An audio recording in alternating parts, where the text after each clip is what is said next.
तो दोस्तों, आप सभी का हमारे YouTube channel daily current affair में हार्दिक स्वागत है। प्रतिदिन अति महत्वपूर्ण प्रश्न पढ़ने से पहले यदि अभी तक अगर आपने हमारे चैनल को सब्सक्राइब नहीं किया है तो सब्सक्राइब करें, लाइक करें एवं बेल आइकन दबाना ना भूलिए ताकि आपको current affair with study GK के नोटिफिकेशन प्राप्त हो सके। चलिए हम शुरुआत करते हैं पहले क्वेश्चन से।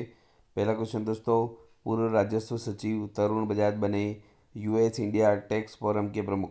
दोस्तों, US India strategic and partnership forum ने पूर्व राजस्व सचिव और आर्थिक मामलों के पूर्व सचिव तरुण बजाज को US इंडिया टैक्स फोरम का प्रमुख नियुक्त किया है। 61 वर्षीय बजाज जनवरी में निदेशक मंडल के सलाहकार के रूप में USISPF में शामिल हुए। अब US इंडिया फोरम का नेतृत्व करेंगे। ये फोटो भी लगा दोस्तों। पूर्व राजस्व सचिव है तरुण बजाज, जिनको US इंडिया फोरम के प्रमुख के रूप में नियुक्त किए गए। नेक्स्ट क्वेश्चन आपका, सच्चिदानंद मोहंती विश्वविद्यालय अनुदान आयोग के सदस्य के रूप में नियुक्त। दोस्तों, अभी सच्चिदानंद मोहंती को तत्काल प्रभाव से 3 साल की अवधि के लिए विश्वविद्यालय अनुदान आयोग UGC के सदस्य के रूप में नियुक्त किया है। यह नियुक्ति भारत सरकार के उच्च शिक्षा मंत्रालय द्वारा एक गजट अधिसूचना के अनुसार की गई थी। दोस्तों, UGC की स्थापना नवंबर 1956 में हुई है और इसका मुख्यालय दिल्ली में स्थित है।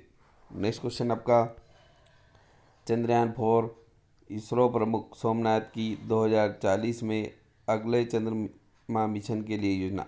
दोस्तों, 2040 तक चंद्रमा पर उतरेगा मानव, इसरो चेयरमैन सोमनाथ का दावा। दोस्तों, इसरो के प्रमुख एस सोमनाथ ने खुलासा किया है कि चंद्रयान परियोजना का आगामी चरण प्रगति पर है, जिसका लक्ष्य भारत के चंद्र अन्वेषण प्रयासों को आगे बढ़ाना है। और उन्होंने संकेत दिया है कि 2040 तक चंद्रमा पर एक अंतरिक्ष यात्री को उतारने की भारत की आकांक्षा की दिशा में शुरुआती कदम है। इसरो के संस्थापक विक्रम साराभाई हैं। इसरो का मुख्यालय बेंगलुरु में स्थित है। इसरो की स्थापना 15 अगस्त 1969 को हुई थी और इसरो के जो अध्यक्ष है वह श्रीधरन सोमनाथ है। तो ये 2040 में अगले चंद्रमा मिशन के लिए योजना है। नेक्स्ट क्वेश्चन आपका, किस देश ने 2024 पेरिस ओलंपिक में आगंतुकों हेतु डिजिटल शेंगेन वीज़ा जारी करने वाला पहला यूरोपीय देश बनने की घोषणा की है? तो फ्रांस। दोस्तों, फ्रांस देश है जैसे 2024 में पेरिस ओलंपिक में आगंतुकों हेतु डिजिटल शेंगेन वीज़ा जारी करने वाला पहला यूरोपीय देश बनने की घोषणा की। नेक्स्ट क्वेश्चन आपका, कौन अंतर्राष्ट्रीय टेबल टेनिस महासंघ में संचालन समिति के सदस्य के रूप में शामिल होने वाला पहले भारतीय बन गए हैं? तो श्रीजा अकुला जो हैं अंतर्राष्ट्रीय टेबल टेनिस महासंघ में संचालन समिति के सदस्य के रूप में शामिल होने वाले पहले भारतीय बन गए।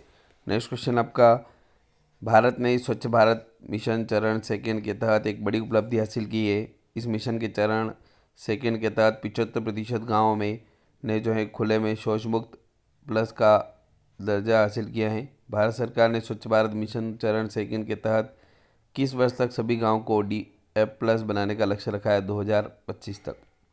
नेक्स्ट क्वेश्चन आपका, उस अंतरिक्ष यान का क्या नाम है जिसने चंद्रमा पर सफलतापूर्वक सॉफ्ट लैंडिंग की है, जिससे जापान ये उपलब्धि हासिल करने वाला 5वां देश बन गया है?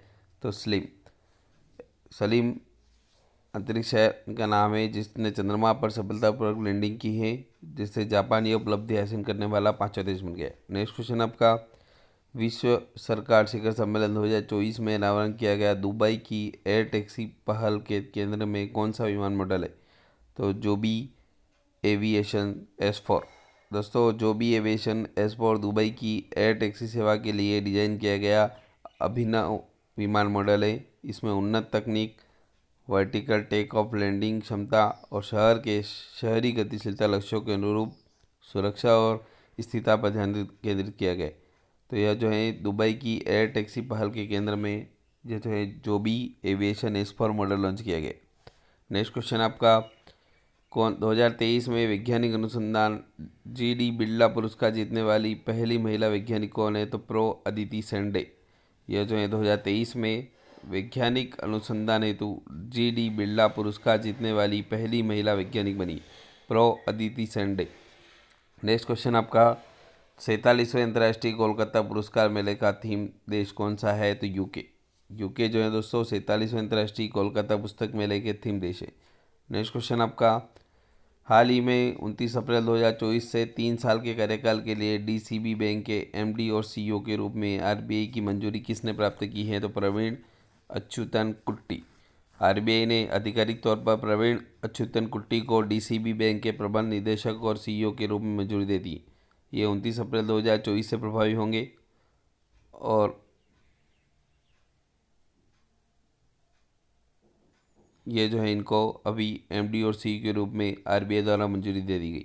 नेक्स्ट क्वेश्चन आपका, वह महाद्वीप जिसके माध्यम से कर्क रेखा और मकर रेखा दोनों गुजरती हैं तो अफ्रीका महाद्वीप। दोस्तों, कर्क रेखा और मकर रेखा और भूमध्य रेखा अफ्रीका से होकर गुजरती है।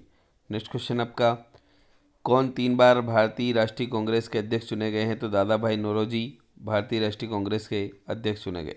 नेक्स्ट क्वेश्चन आपका, अनुसूचित जाति जनजाति अधिनियम 1989 के उद्देश्यों को पूरा करने के लिए नियम बनाने की शक्ति किसके पास है तो केंद्र सरकार के पास है। नेक्स्ट क्वेश्चन आपका, भीमबांध वन्य जीव अभ्यारण्य जो अपने गर्म पानी के झरने के लिए जाना जाता है वह बिहार राज्य में स्थित है। नेक्स्ट क्वेश्चन आपका, ओजोन ऑक्सीजन का एक आवंटन है।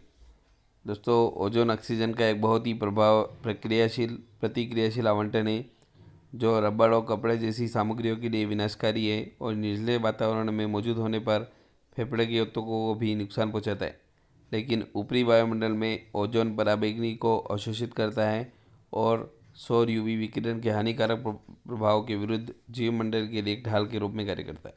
नेक्स्ट क्वेश्चन आपका, भरत जो है ऋग्वेद में वर्णित लोगों का एक समूह था।